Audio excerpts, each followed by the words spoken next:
Crié sola a 2 hijas tras quedar viuda, pero cuando una de ellas traicionó a su hermana robándole al prometido y el futuro, tuve que tomar la decisión más dura de mi vida, cerrarle la puerta y decirle que ya no era mi hija. Cuando perdí a mi esposo, sentí que una parte de mí se apagaba para siempre.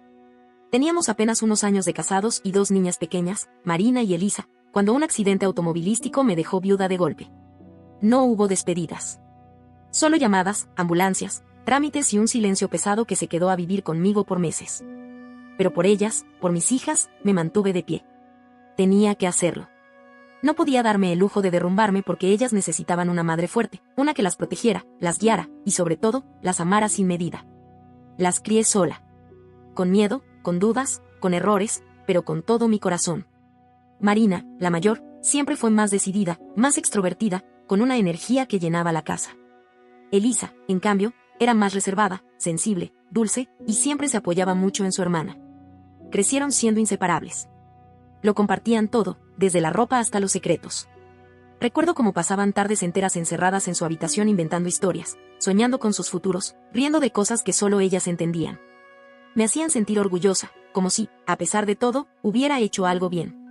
Nunca imaginé que todo se rompería de una forma tan sucia, tan cruel, tan imperdonable. Todo comenzó cuando Elisa conoció a Iván en una fiesta de amigos. Ella tenía 22 y él 27. Fue un flechazo inmediato. En cuestión de meses ya vivían juntos, y por cómo ella hablaba de él, por la forma en que lo miraba cuando nadie los veía, yo sabía que lo amaba con todo su ser. Iván también se integró a nuestra vida familiar con aparente facilidad. Se ganaba el cariño con detalles, con atenciones, con esa sonrisa suya tan segura. Marina parecía feliz por su hermana, incluso llegó a bromear con que por fin alguien lograba sacar a Elisa de su mundo de libros. Marina la ayudó con todo lo de la boda, desde elegir el vestido hasta organizar la despedida de soltera. Fue ella quien movió cielo y tierra para conseguir el salón de eventos que Elisa tanto quería. Yo lo veía y me enternecía. Pensaba que Elisa era afortunada de tener una hermana así. Pensaba que todo era sincero. La boda estaba prevista para junio, en un hotel precioso con vista al lago. Elisa estaba radiante en la cena de ensayo. Se notaba nerviosa, emocionada, feliz. Pero mirando en retrospectiva, había señales. Marina, en las semanas previas, había cambiado. Estaba más distraída, siempre al teléfono, saliendo sin dar muchas explicaciones. Decía que tenía que hacer trámites, que el trabajo estaba pesado, pero no era solo eso. Había algo más. Algo que no quise ver. La mañana de la boda, Elisa me llamó llorando como una niña. Me decía que Iván no respondía, que no lo encontraba por ningún lado. Llamamos a sus amigos, a sus padrinos, a su familia, nadie sabía nada. Intenté calmarla, diciéndole que a veces los hombres se asustan antes de casarse, que tal vez necesitaba un momento para pensar, que seguro volvería. Pero pasaban las horas y él no aparecía. El salón ya estaba decorado. El vestido, colgado en la habitación. Los invitados comenzaban a llegar. Y el novio no estaba. 2 horas después, mi celular vibró con un mensaje de Marina. Jamás olvidaré ese instante. Sentí que algo se me desprendía por dentro. El mensaje era claro, Marina e Iván estaban juntos. No era una fuga, no era un accidente, no era una confusión. Era una traición. Llevaban meses viéndose a escondidas, planeando todo, esperando este momento. El peor momento posible. Cuando Elisa lo supo, colapsó. No fue solo un corazón roto. Fue un cuerpo entero que dejó de sostenerse. Temblaba sin control, no podía respirar. Tuvimos que llevarla al hospital en ambulancia. Estaba en shock. No hablaba, no comía, no dormía. Le pusieron suero porque su cuerpo no respondía más. Y mientras yo sostenía su mano en la camilla, mientras la veía apagarse de a poco, Marina se atrevía a justificar lo que hizo. Decía que no podía evitar enamorarse, que lo suyo con Iván era real, que las cosas pasan por algo. Incluso intentó usar el lugar de la boda para casarse ella. Con las mismas flores. Las mismas decoraciones. Hasta el mismo pastel. Solo lo impedí porque me presenté personalmente a detenerlo todo. Ese fue el momento exacto en que supe que algo dentro de mí se había roto con ella para siempre. Después de aquello, no volví a mirar a Marina con los mismos ojos. En las semanas que siguieron, su número apareció varias veces en mi celular. Llamadas. Mensajes. Fotos. Sí, fotos. De su luna de miel con Iván. Como si nada hubiera pasado. Como si no hubieran dejado a Elisa en una cama de hospital, devastada, sin aire ni alma. Decía cosas como, mamá, tenés que entenderlo, lo nuestro es verdadero, yo también soy tu hija, no me des la espalda, no fue nuestra intención herir a nadie. Pero cada palabra suya me revolvía el estómago. ¿De verdad creía que podíamos volver a la normalidad? No. No después de lo que le hizo a su hermana. Ni siquiera si hubiera sido un error pasajero. Pero esto fue premeditado. Fue sostenido. Fue cruel. Y luego, como si el destino tuviera su propio plan, 32 días después de esa boda expresa en el juzgado, Marina volvió. Se apareció en mi puerta como una sombra del huracán que había sido. Mojada, despeinada, con el maquillaje corriéndose por las mejillas. Dijo que Iván la había dejado. Que después de la luna de miel, conoció a una mujer con dinero, una empresaria joven que le había interesado más. Que le pidió la anulación del matrimonio alegando fraude y que, como fue tan corto, Marina no tenía derecho a nada. Nada de lo que habían prometido, ni siquiera el anillo. Había dejado su trabajo para vivir su amor. Ahora estaba sin casa, sin ingresos, sin amigos. Todos la habían apartado, incluso quienes antes la defendían. Estaba sola. Completamente sola. Y me pidió quedarse. Mamá, por favor. No tengo a dónde ir. No tengo a nadie. Quise sentir pena. En otro tiempo la habría abrazado, le habría hecho sopa caliente y arropado como cuando se enfermaba de niña. Pero no pude. Porque frente a mí ya no estaba mi hija. Estaba la persona que hizo pedazos a Elisa. Que se burló de su confianza, de su ilusión, de su amor. Y por eso, dije lo más difícil que una madre puede decir. Yo solo tengo una hija, y está al otro lado de la ciudad, intentando reconstruir lo que tú le destruiste. Y cerré la puerta. Me quedé del otro lado temblando. Me dolió. Me dolió más de lo que jamás creí que podría dolerme decirle algo así a Marina. Pero supe que era lo único correcto. Porque el perdón no puede pedirse sin mostrar arrepentimiento verdadero. Y ella no lo tenía. En los días siguientes, Elisa intentó reponerse poco a poco. Yo la acompañaba a cada paso. Comenzamos a cenar juntas cada noche. Volvimos a cocinar, a ver películas, incluso intentamos hacer la receta de lasaña de su abuela y nos quedó desastrosa, pero nos reímos. Fue la primera vez que Elisa rió desde todo lo ocurrido. Apenas un sonido leve, pero auténtico. Como una flor que se abre pese al invierno. Sin embargo, las heridas seguían abiertas, y cada día traía un nuevo pinchazo. Como cuando la dama de honor de Elisa, una de sus amigas de la infancia, confesó que había visto a Marina e Iván besándose durante la despedida de soltera. 2 meses antes de la boda. Y no dijo nada por miedo a equivocarse. O cuando Elisa, ordenando sus cosas, encontró los votos que Iván le iba a leer el día de la boda. Palabras que ahora parecían una cruel burla. Hablaba de formar una familia, de estar con ella hasta el último suspiro, de no querer a nadie más en este mundo. Elisa leyó esas líneas y se quebró. Llamó al trabajo diciendo que estaba enferma. No salió de la cama en todo el día. Esa noche dormí a su lado, acariciándole el cabello, repitiéndole que no estaba sola. Porque aunque no había perdido a un prometido, yo sabía lo que era perder a alguien que amabas profundamente. Y no hay palabra que cure ese vacío. Solo el tiempo. Y la certeza de que alguien está ahí contigo, aunque sea en silencio. La familia, mientras tanto, estaba dividida. Mi hermana Celia decía que debía perdonar a Marina, que era mi hija después de todo. Que sin Iván en el medio, tal vez todo podía arreglarse. Qué fácil es hablar de perdón cuando no eres la víctima, pensé. Y lo curioso es que esa misma Celia se había quejado apenas un año antes porque Marina le había pedido prestado 5,000 pesos que jamás devolvió. Dinero que ahora sospechábamos fue para sus escapadas con Iván. Mi hermano Héctor, en cambio, estaba completamente del lado de Elisa. Se volvió un escudo para ella. Le ofreció su casa en el lago para que se alejara unos días, y me pareció una buena idea. Elisa no lo decidió de inmediato, pero saber que tenía opciones la hizo sentirse un poco menos atrapada. Una tarde, mientras ayudábamos a Elisa a empacar unas cosas, encontramos una tarjeta de cumpleaños que Iván le había dado 2 semanas antes de la boda. No puedo esperar para llamarte mi esposa, decía. Y ese mismo día, según supimos después, había cenado con Marina al otro lado de la ciudad. ¿Hasta qué punto puede alguien mentir con esa facilidad? Pasaron los días, pero el teléfono no dejó de sonar. Marina, insistente como nunca, empezó a llamar desde números desconocidos. A veces llorando. A veces gritando. Otras veces solo dejándome mensajes larguísimos en los que se mostraba como víctima. Llegué a contar más de 40 llamadas en una noche. 60 mensajes de texto al despertar. 3 números bloqueados en una semana. Y sin embargo, no paraba. Yo sabía que estaba sola. Que se sentía derrotada. Pero también sabía que esa soledad no era una injusticia, sino una consecuencia. Porque sola se había puesto ahí. Sola cavó ese agujero. Mientras tanto, Elisa seguía sanando. A su ritmo. Un día a la vez. con recaídas, con silencios largos, con miradas perdidas que me hacían doler el pecho. Y, a veces, con pequeños momentos que daban esperanza, una broma durante la cena, una caminata bajo el sol, una lista nueva en su libreta de metas. Se estaba reconstruyendo. Pero entonces, cuando parecía que las cosas no podían ponerse más dolorosas, encontramos algo más.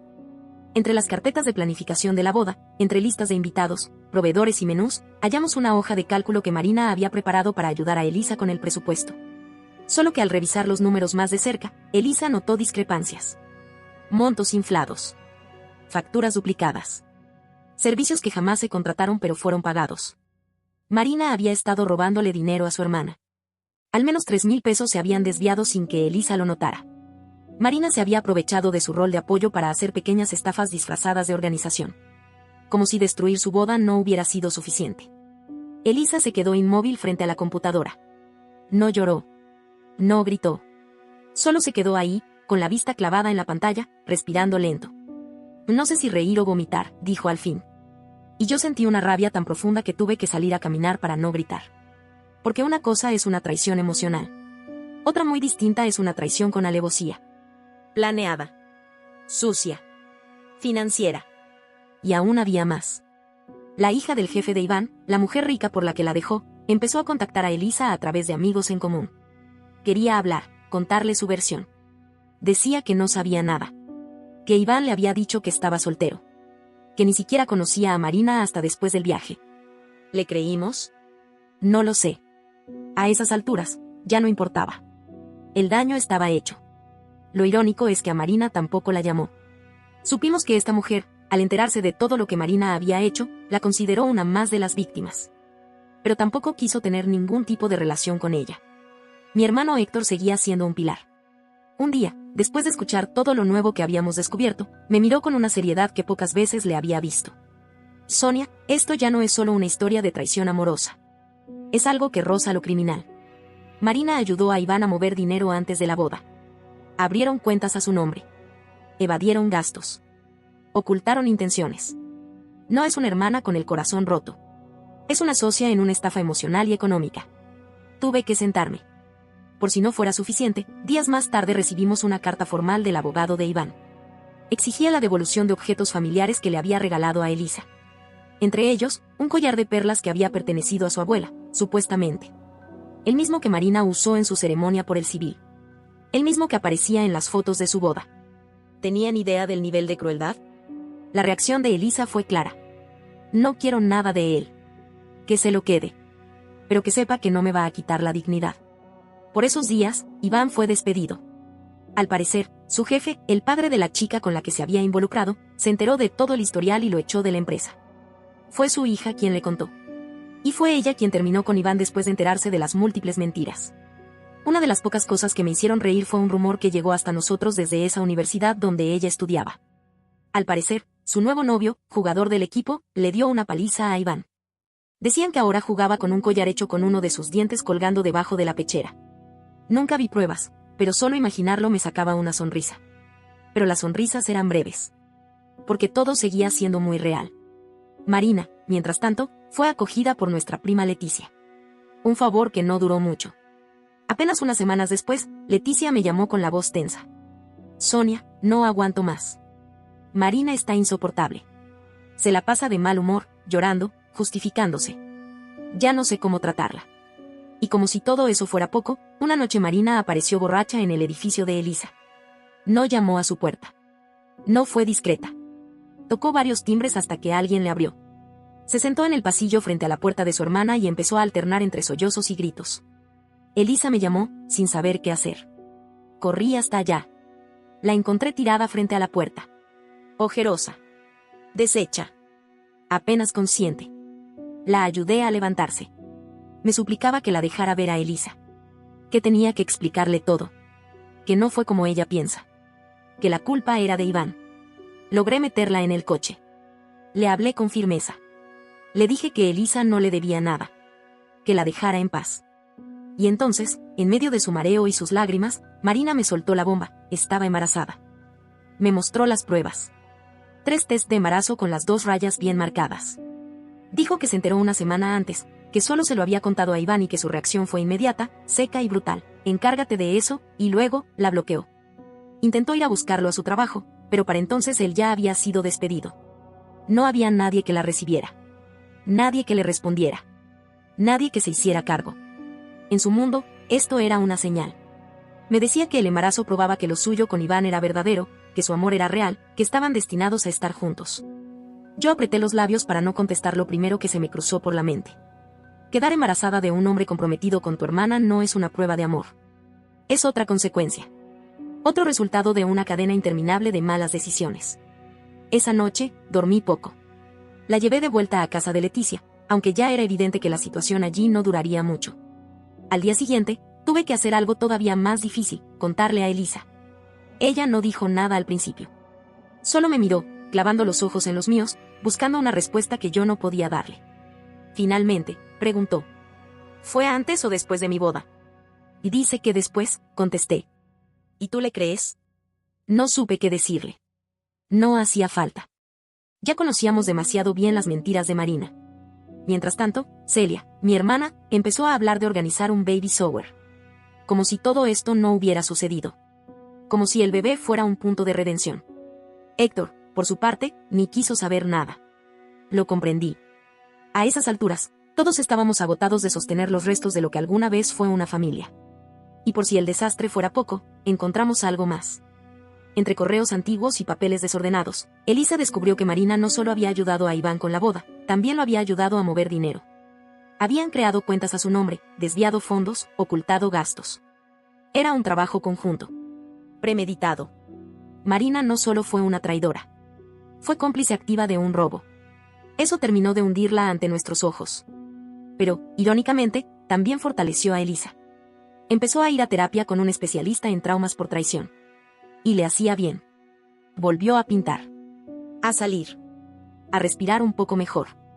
Poco después, aceptó la propuesta de Héctor de mudarse a su ciudad. Le dolía irse, lo sé. Pero necesitaba alejarse de todo esto para sanar. Me dolió a mí también. Sentía que perdía una parte de mi día a día, pero entendía que era lo mejor para ella. Me prometí que viajaría a verla. No la dejaría sola. Si tenía que mudarme yo también, lo haría.